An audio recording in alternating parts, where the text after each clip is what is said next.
Hello, Interior Sports fans. I'm Joe Cook, and I have something special for you today, the Interior Sports Extra. I gathered a group of local sports journalists where we discuss some topics on the local sports scene. Let's get started. Hey, what's going on, Interior Alaska? I'm Joe Cook, and I'm joined by another great panel for the Interior Sports Extra. We're doing it again.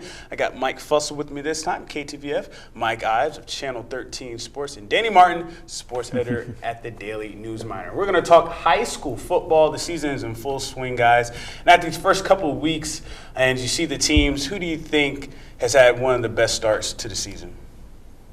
The Iveson Ravens, they're off to a 3-0 start. They've won 12 games in a row. And one great thing about Iveson is that their games have been so dominant that it's allowed Coach Devon time to play his JV and his younger players to give them experience, which is not only going to benefit them, in the future, it's going to benefit them as the season progresses. I'll have to go with the Ravens as well. Was at this latest blowout. They just look dominant. They do have some studs, but it seems like an overall team effort. It's kind of just a machine. Anyone can be plugged in, and it seems like it's going to keep working out well for them throughout the whole season. Yeah, and you guys mentioned West Valley and, that Rail Belt Conference. Now that they're kind of coming up, Lathrop's still there. They won the conference last year. So who do you think is going to come out with the Rail Belt Conference title? I know one thing's for sure. The Dog Bowl this year is going to be fantastic. Dog Bowl's going to be good. Lathrop's still very good. They came in as the preseason number 2 ranked team. We know their year started off kind of weird. They had a trip to Maui, Hawaii that got canceled. Right. So they were kind of the forgotten about team for that first week of the season. Now they've reeled off a couple wins, and Lathrop's looking pretty good as well. Or win. They've got to win their first win of the season this last weekend against Wasilla. So they're getting the ball rolling in the right direction. But honestly, West Valley has been really good. I think they've been a team that for the last couple seasons have had the talent to be right there knocking on the door. Right. They've had a couple little things they needed to correct. Too many penalties and kind of getting the mentality of what their coaches want instilled. And it's starting to come together, and West Valley's looking really good. What do you think, Danny? Who you like in the Rail Belt? I'm going with West Valley simply for the fact that one thing I noticed against the North Pole is they really emphasize their passing game. So much emphasis has been placed on J.C. Cummings. Yeah. Well, Zach Lester is probably one of the most underrated quarterbacks in the state, but he's probably one of the best time managers in the state. So I'm going with the West Valley Wolfpack. Mm-hmm. I agree. I'll play devil's advocate here. I would go with the Wolfpack, but Lathrop's pretty strong.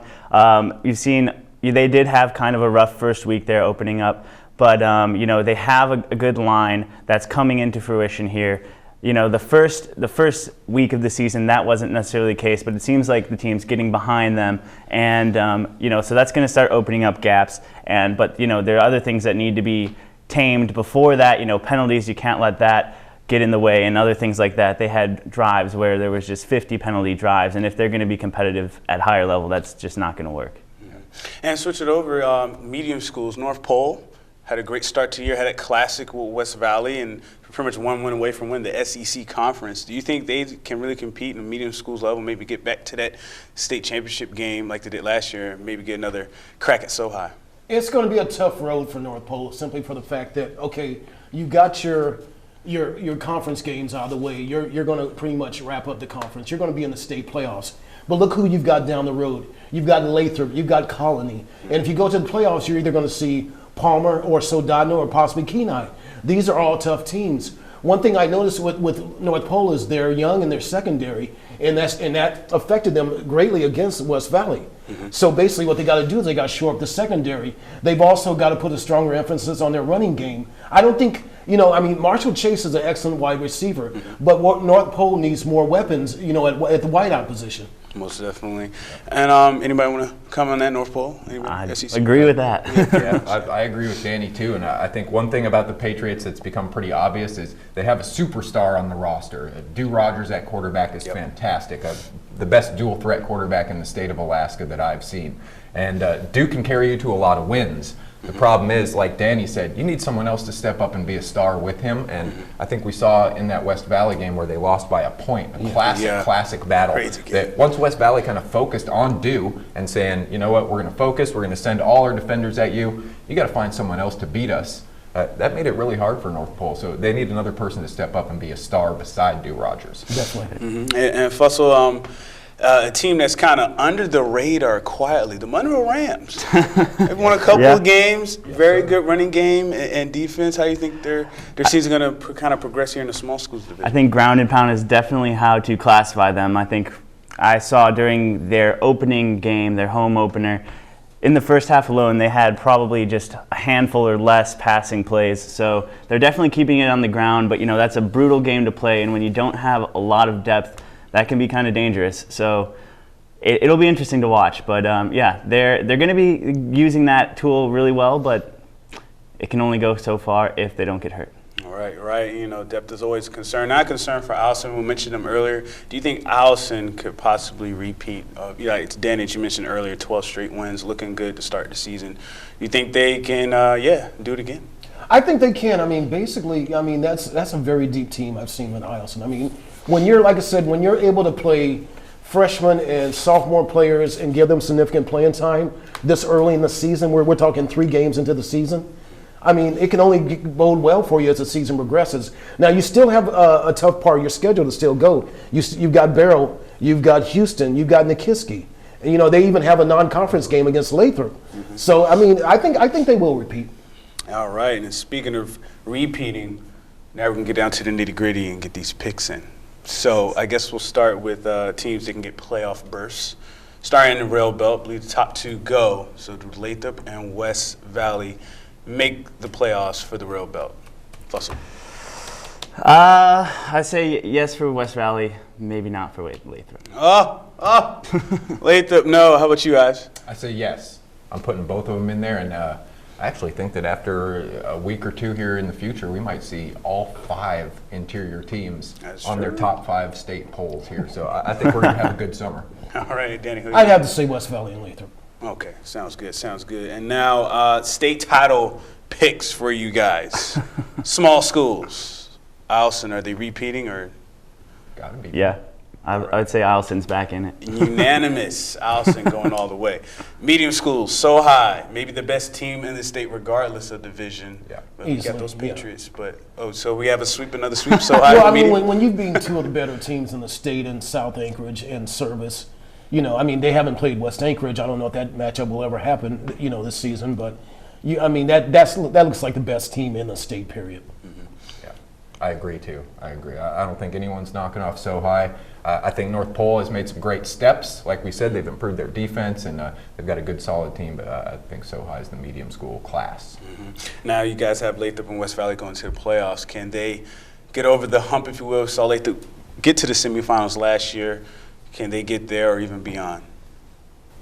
I'd love to see a rematch of that opening weekend game of the West Anchorage Eagles and West Valley. Once this Wolfpack team gets some steam behind them, I'd love to see them butt heads again. I still think West Anchorage is a better team. I don't think any of our interior large schools will take a state title, but we'll cheer for them. Most definitely. It just depends on who they get matched up with in the first round. If you're West Valley going up against a West Anchorage, that's going to be a tough road to hoe. If you're Lathrop going up against a Service, that's going to be tough. If you go up, say, if Lathrop's going up against Chugach, there's a possibility they could beat a Chugach. True. But but basically, whoever you go up against in that first round is going to say a lot about whether you move on to the next round or your season ends right there. So right now, I'm kind of like, neutral on that question. So we'll see how it plays out. Yeah, I'd have to say to see how it plays out. Mm-hmm. Well, we've definitely seen here last week that West Valley's got some heart, and so we'll see. It could take them a long way, but it's like Danny said, it's very situational. So we'll have to wait and see. All right, a lot of love from the Wolfpack here today, and that's going to wrap it up for our high school football discussion. We'll have more in the Interior Sports Extra right after this. Welcome back, guys, to the Interior Sports Extra, and we did a little switcheroo. Swap. Yeah, got our in-house resident, if you will, Ice Dogs expert, and Jaime Schwartzwald. TVTV, Channel 13 news reporter, and Ice Dogs avid fan. This guy's the best. Shoot great video. He's always there at the Ice Dogs game. So we had to bring him in here for this discussion for Ice Dogs hockey season starting this weekend against the Kenai River Brown Bears. So we're just going to get right to it, guys. Impressions from training camp, and we'll start with you, Jaime. How's the team look out there on the ice, comparing maybe this year's training camp to even last year? Well, it may sound a little bit redundant, but once again, a great skating team. That's the thing I noticed, the flow up and down the ice. I think Coach Stewart and General Manager Rob Profit, they really look for skaters first, and they look for a high hockey IQ, and I'm seeing both of that out on the ice, last week throughout training camp. And as far as comparing it to last year's team, of course, the thing you have to look at is 9 returning veterans, and that's the question mark. It's not a high number of returning players, Right. and so, but Prof can find guys anywhere, and Stu can coach them. So what did you like from the team early on in the training camp? My takeaway was fundamentals. That was the one thing I noticed. Kind of like Jamie said, there wasn't any particular one skater who was just electric and dominating any of the training camp practices. I didn't see that. The one thing I saw was everyone on the ice doing all the little things they were supposed to do. And that was it was impressive. It was nice to see. It was like watching a hockey training video almost. So a very fundamentally sound group, and we'll see how they filter out the talent level once the season starts going. Danny, what's been your takeaway from that training camp? I think basically with the Ice Dogs, a big question mark is going to be their goaltending. You got 2 new goaltenders in there. I think also you got to see what's going to happen on the back end. You have 2 good veterans back in Strasburg and Ingman, but also you got to see what as Jamie mentioned whether the front line is going to be like. Also, I think he's got to get more contributions from people like Caden Cahill, from Tyler Tomberlin, guys like that. And and I'm curious to see what their new guys are eventually going to do as the season progresses. I mean, they start off with Kenai River, which should be a very, a really good experienced team. And also, I mean, Jeff Beauplan has had 3 years to build that program and put his stamp on it. And I think you're going to start to see that. Also, the Ice Dogs have 2 new members in their conference. You've got a very good Janesville Jets team who had the best record in the North American Hockey League last year in the regular season. And also, you've got the Springfield Junior Blues, who are always a tough team. Plus, you've also got, the Minnesota Wilderness, the reigning Robertson Cup champion. Most definitely. And they're going to see Minnesota and they're going to see Minnesota and Cooley Region on the road during the first part of the season before they have their home opener against the Brown Bears. Yeah, we'll get to the makeup of the division, if you will. And you mentioned the goalies, Ives. Who's going to win that goalie battle? No returning goalies, fresh faces in there. How important is it to establish, that number 1 goalie kind of early on before the first game starts? The good thing is that both of the goalies have looked really good through training camp. Both of them have had days that they've been fantastic. The one guy that stood out to me personally has been the little guy. CJ Booth. I like the small-bodied goalies. I mean, Packy Munson, chairman of the board, we love you, buddy. He was a big dude, and we still had lots of love. But CJ Booth, tiny guy, what is he, 5'10", about $150, soaking wet, and he's just throwing his body all over in the crease, making big saves throughout that whole training camp. I like CJ Booth. Maybe Kevin Aldridge, another little guy who's a pretty good goalie. Jamie, how you see that goalie battle, ending, if you will? Right, and I think it'll end about the mid-season. I think they'll both get playing time, and they'll evaluate from there. And it is kind of hard to really, I think, evaluate goalies during these scrimmages because they are so wide open. There's not a lot of structured play. Sure, it's competitive. But I think we got to see that day-to-day grind, get through the showcase and maybe get a couple back-to-back starts, and you start to. One thing I do like about Booth is he's a Florida kid. I just think that's interesting. It is cool. I think they have 2 Florida kids on the roster. I believe so, I guess. And so to me, that's kind of cool. I mean, you go from the extreme southeast to the extreme northwest, so I'm kind of pulling for Booth myself. And not only those position battles, but you got the forwards, as you guys mentioned, a lot of new young faces, non-returners. Who do you think is going to step up and kind of be that guy, whether it be a turner and even a new guy? I mean, we had Chandler Marjorie really step up in that leadership role. Taylor Munson from the Robertson Cup year, or is it going to be more by committee? Jamie, who do you think is going to kind of step up and maybe be that lead dog, if you will? That's a fellow Danny mentioned early on, and I like Tyler Tomberlin. I think he's a talented player. I think, he comes in mid-season last year, gets 32 games under his belt, 10 points, 4-6-10 line. But I think having him in at the beginning and having a full training camp and into the season, I think he could be easily in the mid-40s as points. And of course, I think Reiner Gorowski is their top returning scorer, and I think they'll lean on him as well. Most definitely. Ives, who do you like here? I don't know if there is going to be a star on this year's team. That's kind of what I'm picking up. I love Tyler Tomberlin, the Tombo combo. The guy's fantastic. Reiner Gorowski, who Jamie just mentioned, a guy who I believe is their leading returning scorer on this team, and scoring isn't even necessarily what he does best. He's just a super versatile player. I think Gorowski is probably going to be the most important player on the team, but as far as star power, I think it's just going to be a team effort all the way around. Danny, who do you kind of agree with these guys? I think everybody on that team is going to be the most important player on the team because they're going to need a full effort. I think they saw that last year in the playoffs against Minnesota that, okay, we need this full team effort. We need everybody stepping up. But I think it's going to be a team with very strong leaders, Todd Burgess, Reiner Gorowski, Tyler Tomlin, just to name a few. But I think this is a team that's going to have leaders, all throughout. Those three will be your main leaders. But I think this is just going to be a really balanced team this year. Yeah, and you'll get Adam Anderson later in the year once he gets back from injury as well. So that would be a good addition for them. And now you guys mentioned the division, very tough division. A lot of changes in the offseason. 6-team divisions. There's 3 of them now. Midwest is one of the bigger divisions. I said Springfield Junior Blues and the Janesville Jets now in the division. And it's interesting, the Ice Dogs won the Midwest division last year by a win, and then you had the Wilderness who won the league last year. So it's a very competitive division. Can the Ice Dogs repeat as division champs with all this newness, if you will, in the division?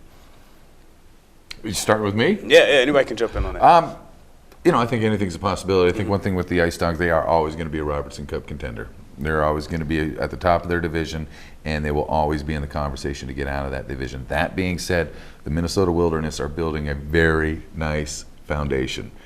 Coach Millen is, you got an NHL pedigree, and he's bringing excitement and now championships to that program in just the second year. So it will be a battle. And then, like as Danny said, you throw in Janesville, just a talented division. What I really like about it is there's going to be competition. I mean, we've covered then West when it was just 4 teams and everybody's in the playoffs at the beginning of the season. Last year, just 5.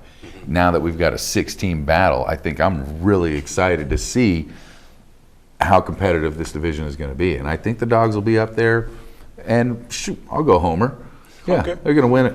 All day. Ives, every game in that division is going to be pretty important. I guess how you see it shaking out and the Ice Dogs competing with all those quality teams. My thought is this, you hear the saying in sports that one of the hardest things to do is defend a title. The Ice Dogs got to try to do that last year, and you get teams coming to town or you're going places and getting everyone's hardest punch every single night. That's really tough to do. It's hard to find victories like that. The Ice Dogs learned last year. This year, they don't have to worry about that. They come in with a clean slate, a new team, and the expectations lowered. That Wilderness team is going to be fighting that battle every night this year. So while they are a great program, they've got a little learning curve ahead of them this year too, and I hope that kind of helps even the battles, and we'll see if the Ice Dogs can prevail. Danny, the Ice Dogs win the Midwest Division if they stay healthy, if they stay disciplined, also if they take care of business late in the season. Definitely take care of business early in the season, but definitely finish the season out strong. Basically, they're going to have, like I said, a balanced effort from everybody. You don't have that, Chandler Madry, player this year, but you can have like 6 or 7 or 8, 9, 10 Chandler Madrys. True. You also are going to have very strong, consistent goaltending, and your power play has got to be better than it was in the playoffs. Because you're going 0 for, I'm thinking like, what were they, like 1 for 18 in the playoffs? In the playoffs, you can't have that happen on your power play. You need to at least be a 25% power play team to be very productive in the playoffs. And the Ice Dogs open this season Friday night, September 11th at Kenai River. Jamie, you going to stick around for a little bit? I will. All right. We'll have more from Interior Sports Extra. Right after this, we're talking Nanook Sports. And we're back with the Interior Sports Extra, and now we're talking Nanook volleyball. And now, the team's coming off their tournament, the Flint Hills Resources Nanook Classic, and now the season is about to go in full swing here. The Nanooks, they have a new head coach in Brian Scott. I guess we'll start with you, Danny. What was your impression of the team early in the season? As Scott came in implementing his things and practicing and things like that. I guess what's kind of your feel for the team, at the beginning of this year? The sense I get of the team is he's trying to have these guys first believe in themselves. He's trying to instill that culture of, winning. And even if they don't win, play your best, play hard, give it 110%. I think basically, and this is a learning experience for him too. This is his first year as a head coach. he was an assistant coach at Weber State and Utah State. So he's going to go through a learning phase. But I think you're going to see a much improved team. You know, I honestly think they could probably finish somewhere around like, you know, just kind of like, you know, south of 5th or 6th in the conference. But, you know, it's a tough conference. They're in Western Washington, UAA, which includes All-American Julia Mackey from West Valley High School. You know, and also Concordia, which is a new program in the GNAC. But I mean, they were picked to finish 6th in the GNAC. So that's pretty outstanding for a first-year program to finish that high in one of the tougher Division II volleyball conferences in the country. So what did you see from the team, especially in like the first couple of practices, you know, kind of the field? Did he look totally different from last year, you know, given that they have like a lot of returners and everything and a new coach, or was it like more of the same? I guess, what did you take from those first couple of practices? They looked almost identical to last year. The team and the players are almost identical. New coach. It wasn't the look of the team, it was the mentality and the confidence of the team that I noticed. That's what was different. The same players are there, but the pace of the practices is higher. They're practicing at a much higher level, and you can just feel a happiness and confidence amongst that whole team. Like they know they're working towards a goal, and I think that's been the biggest change is Coach Scott coming from Weber State. He's a volleyball genius from everything I've seen, and the girls are buying into it, and we'll see how it works out for them. Jamie, we know one of the things that's kind of plagued the team has been the lack of blocking. He's installed some new systems, and even in practice, that first blue gold game, we did see some improved blocking. Not only that, but I guess how do you think Coach Scott can kind of guide this team to, you know, to be successful early on? We think it's going to be key for those guys. Yeah, I think defensively, and you touched on it with the new systems and blocking, and Michael touched on it with the new mentality, and a lot of that bodes well for winning physical battles at the net, and that's where this team has come up short for probably about the past 5 or 6 seasons, is those physical battles at the net. Getting up there aggressively, blocking shots, and being in the right position, and kind of buying into that mentality. I think they've been solid on the back line for the past seasons, but it's really been that physical play at the net, and I think he'll improve that offensively. Again, you talk about systems, and I think speeding the game up. I think that's where volleyball's at in this day and age, is a quick game, quick sets, one pass, and let's get the ball down. So I think, as I've said, he's bringing in these new systems, but he's also bringing in a mentality, and it's a winning mentality, and you know, I think it bodes well. And speaking of winning, wins there hasn't been a lot of wins for the last couple of years. Last time they had at least 6 wins was back in 2012. Last double-digit winning season was in 2009. They went 12-15. Ives for Brian Scott. Do you think he can guide this team to maybe north of 5 wins? I do I think he's got the talent there, and like we said, they've got the mentality that they're ready to get some wins. They had 3 wins last year. I think they can double that. We'll flip it and say easily 6 wins for Brian Scott. And more than that, that's going to take some work, but we'll see. They're motivated. Danny, do you think the team can do I'm pretty well this year? At least a 10-win season. I'm going to be realistic and say at least a 10-win season. I mean, you know, I mean, I think they'll do well, you know, early in the season. I think they'll have some success in the GNAC. They won't, you know, frighten anybody in the GNAC, but I think they'll make people realize, hey, we're here, we're going to be competitive. So I think a 10-win season is very likely for them. And I know a big piece of the team and a big piece for those wins is going to be Sam Hartoon. I know coming up here, I didn't cover a lot of volleyball, but just seeing her, she kind of makes you a volleyball fan. Like, if you haven't seen it, it's like she just really stands out. And she's approaching the all-time program mark in kills. 267 kills away. Former head coach Mallory Larrañaga has that mark, and she's also 365 from the GNAC mark. Sam Hartoon, she had 348 kills last year. Does she get those outstanding marks this season? Jamie, do you think she does it? I don't think she does. I don't think she reached. I think Sam Hartoon has been the Nanook's greatest strength, but also their greatest weakness. Explain. Because they set her so often. When teams would come in, they would know, find where Hartoon is on the front line, and that's where we're going to rotate our defense to. Phenomenal player. One of the best I've seen, one of the best hitters I've seen since I've covered Nanooks. But I think her numbers will dip a little bit. I think she will still lead the team in kills, but they will dip because I think Coach Scott wants that ball spread out a little more. He said in an interview that he wants to use all his weapons, and I think that bodes well. So I'm hoping she gets the all-time mark just because I would like to see that, but I think her production will go down slightly from the past 3 years where she was the primary focus of that team offensively. And the thing about her too, and really the team, she does have weapons. You know, Riley Padevich came along last year. They really like the freshman Amberlyn Jean out of Texas. Ives, do you think that she get that mark even with those players around her? Or do you think she, kind of stays around that 300 kill mark maybe? I think Coach Laranaga's record is in sight. The GNAC record, that's going to be really tough. That's going to take pretty monstrous numbers. And like Jamie said, I don't know if Hartoon's going to get them this year. You mentioned Riley Padevich, Brooke Matisse also there on the front line. Those two ladies, midway late last season, really started picking it up. We saw them winning some conference awards. So they've started spreading the ball around a little more there around the net. And I think Hartoon, if she focuses and works, can maybe break that Mallory Laranaga record. But GNAC's going to be hard. Danny, do you think she can get both marks? I think the school mark is very, very doable. The GNAC mark, and I agree with Jamie and I agree with Mike, that's going to be a little bit tougher. I think what Coach Scott is going to do is basically the right opponents at the right time. He'll say, let's go to Sam. Let Sam take care of business. In other matches, he'll say, okay, let's spread things around. Let's get everybody involved. But I think that she'll break the school mark. I don't think she'll break the GNAC record.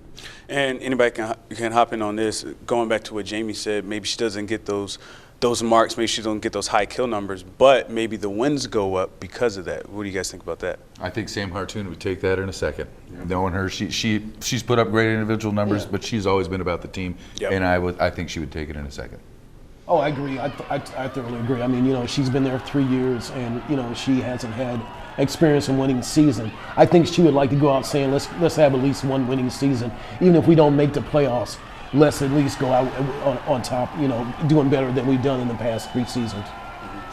So we'll see how the Nanook volleyball team does. And quickly, we're going to touch on the cross-country team. Their season starting as well. And they have another new coach in Nick Crawford, former Lathrop coach. He actually coached Keegan Rankin. And, Keegan's on the team now, so reuniting here at UAF. How do you guys think the cross-country team will do? I know we've got the Kaylee Strikers and the Dorothy O'Donnells and the Keegans and the Mitch Burgesses of the world. Do you think this team kind of goes off of last year? Seems like both teams had a strong finish to the year. Can they build on that momentum and kind of just steady improve? Danny, do you think they can do that? I think it's a possibility. I think their first meet is going to say a lot about them. But also, I think probably the best part about that team is probably their women's team. Yep. I mean, you've got Kim Fitzgerald, who was a very strong high school cross-country runner at Lathrop. And you've also got Callie Stryker. You've got Dorothy O'Donnell, 2 very strong runners. The men's team will be very competitive, but again, they're in a very tough GNAC conference, especially with the University of Alaska Anchorage, which is one of the top the Division II cross-country teams in the nation. Ives, do you think the cross-country team can improve this year? Sure. Yeah. It's going to be strange. Obviously, Scott Jerome, it seems like he'd been coaching up there forever, for about as long as I can remember. So they're going to have some big changes as well. But like we mentioned, they've got some good runners, some star people showing up. The West Valley Wolfpack. Youngster Max Donaldson, I believe, is heading up to UAF as well, a guy that I enjoyed watching run for the Pack for a couple of years. So they're building a good foundation there, and I think Coach Crawford, whether or not this year works out and they bring home all the golds, I don't think that's really important. I think this is a good foundation year for Coach Crawford, and he'll build from here. Yeah, Jamie, kind of along those lines, a lot of returners, a lot of experience coming back for them. Do you think maybe best case scenario, maybe they can finish maybe in the top half of the GNAC, maybe get that 5th spot or better? I believe so. And one thing I like about this team, especially on the ladies' side, like Danny said, is they're bringing back runners. A lot of times Scott Jerome looked at the running season as kind of a training period for cross-country skiing. We got like O'Donnell and Stryker, like they're runners. And I like that, and I hope Coach Crawford kind of takes that mentality and runs with it, that, hey, this is a season in itself, and we can have success here, and it may help us in the ski season, but it doesn't necessarily have to reflect on the ski season. So I like how they're looking, and if they can continue to improve and Coach Crawford gets some experience at the collegiate level, yeah, I think they can finish in the top tier of the GNAC. All right, sounds good. Well, that's all we're going to have today for the Interior Sports Extra. I'd like to thank Mike Fussel, who was here earlier, for us talking high school football, Jaime Schwartzwald, Mike Ives, and Danny Martin. D-Money. All right. So that's going to do it for the Interior Sports Extra. We're going to wrap it up right after this break.